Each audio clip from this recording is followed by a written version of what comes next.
Saudara-saudariku yang terkasih, salam jumpa. Kembali Anda bertemu dengan saya, Pastor Igo Welerubun MEC, dalam permenungan dan belajar bersama untuk memiliki kecerdasan sosial bersumber pada pesan inspiratif dari Injil hari Minggu.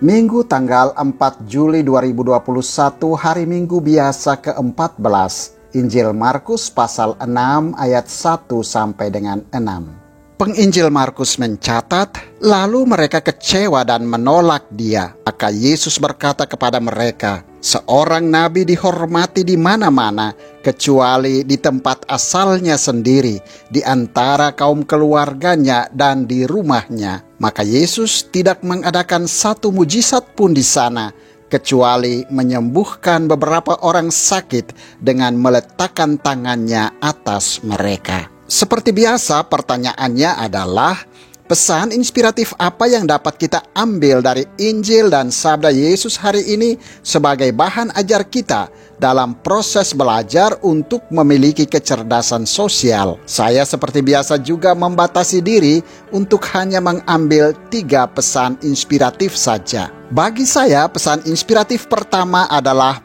penolakan. Penginjil Markus mengisahkan bahwa ketika Yesus tiba kembali di tempat asalnya, lalu mengajar dengan kuasa yang begitu dahsyat, sehingga banyak orang menjadi takjub saat mendengar dia, maka timbullah pula rasa tidak puas, kecewa, iri hati dan cemburu padanya karena orang-orang sekampungnya mengenal latar belakang hidupnya. Mereka tidak percaya bahwa Yesus memiliki kuasa yang begitu besar dan dahsyat. Karena itu mereka pun tidak terima. Mereka menolak dia.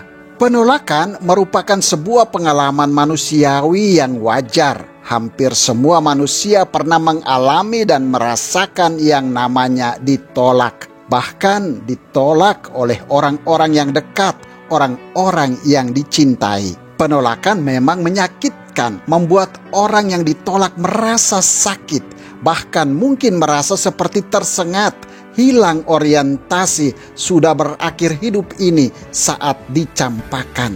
Penelitian membuktikan bahwa tidak ada cara untuk benar-benar menghindari penolakan dalam hidup. Namun momen, kondisi, dan muatan dari sebuah penolakan memberikan pelajaran bagi seseorang untuk suatu saat ketika ia ditolak lagi, ia sudah tahu bagaimana menghadapi penolakan itu. Kita belajar dari apa yang dilakukan oleh Yesus saat dia ditolak. Dia tidak marah, tidak membalas penolakan orang-orang sekampungnya itu dengan emosi dan kemarahan ataupun kebencian. Yesus malah memilih untuk terus menjalankan tugas perutusannya, mewartakan kabar sukacita kerajaan Allah kepada orang-orang lain.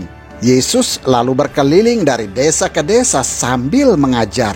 Maka kita belajar bahwa ketika kita ditolak, janganlah merasa bahwa sudah kiamat, bahwa dunia sudah berakhir, sudah buntu semuanya. Melainkan saat ditolak, teruslah menebarkan dan menyebarkan kebaikan-kebaikan di dalam hidupmu bagi orang-orang lain. Karena itu, hendaknya kita bersyukur bahwa kita pernah mengalami penolakan. Karena penolakan itu membantu kita untuk belajar bahwa mungkin kita terlalu menaruh ekspektasi terhadap apa yang kita utarakan dan lakukan, sehingga ketika ekspektasi tidak tercapai, kita down, kita merasa ditolak. Mungkin juga kita selalu menuruti apa kata orang dan tidak menjadi diri kita sendiri. Maka penolakan dapat menjadi sarana kita memperkuat mental kita, sarana kita semakin mengenal diri kita. Tetapi juga penolakan itu menjadi sarana kita menghargai diri dan pendapat orang lain.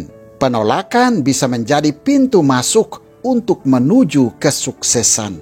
Karena itu, ketika Anda ditolak, berhentilah mencari pembenaran atau kesalahan yang hanya membuat dirimu tambah stres. Mulailah introspeksi diri untuk memperbaiki diri menjadi pribadi yang lebih baik. Dan janganlah berhenti untuk terus menabur, menebar, dan menyebarkan kebaikan-kebaikan kepada orang lain. Pesan inspiratif kedua adalah nabi. Menghadapi penolakan yang dilakukan oleh orang-orang sekampungnya, Yesus pun mengatakan, seorang nabi dihormati di mana-mana kecuali di tempat asalnya sendiri. Dalam Wikipedia, nabi adalah manusia yang memperoleh wahyu dari Tuhan tentang agama dan misinya.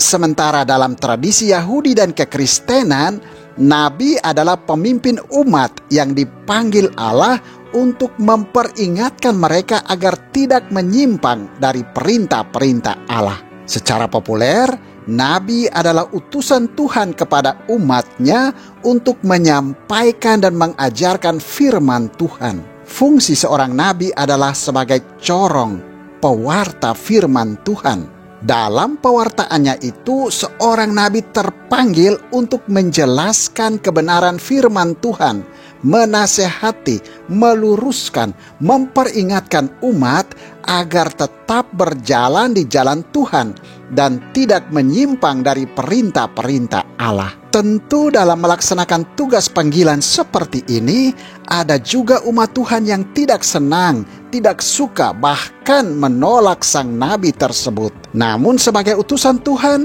sang nabi akan terus bermisi.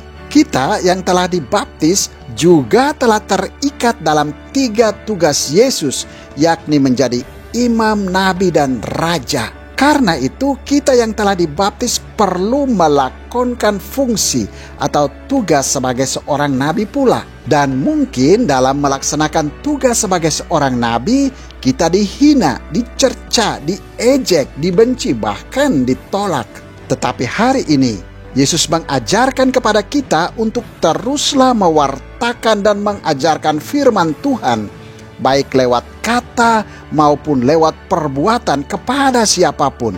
Dibenci, dihina, diejek, bahkan ditolak merupakan resiko, konsekuensi hidup dalam ikut berpartisipasi di dalam tugas kenabian Yesus, Tuhan kita. Maka tidak boleh patah semangat, tidak boleh menyerah, tidak boleh down, tidak boleh lari, melainkan teruslah bertahan sampai pada kesudahan.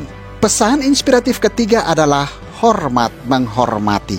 Yesus mengingatkan kita bahwa seorang nabi dihormati di mana-mana kecuali di tempat asalnya sendiri, di antara kaum keluarganya dan di rumahnya. Mungkin secara natural setiap orang ingin untuk dihormati, namun terkadang orang juga lupa untuk menghormati orang lain.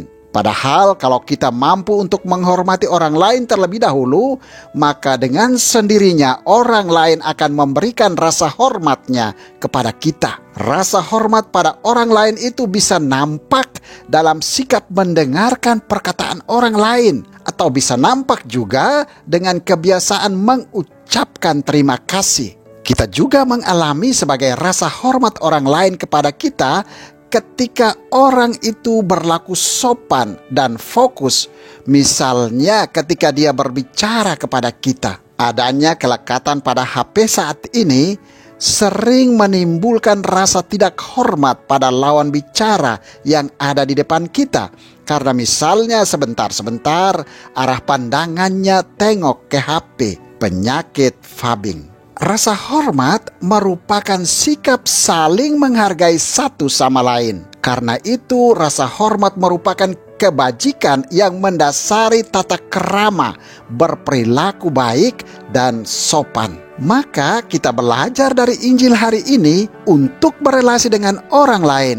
Berperilakulah baik dan sopan, menghargai kelebihan yang ada pada diri orang lain, dan mengakui kekurangan yang kita miliki. Dengan bersikap hormat kepada orang lain, kita menjunjung tinggi harga diri, harkat, dan martabat orang lain.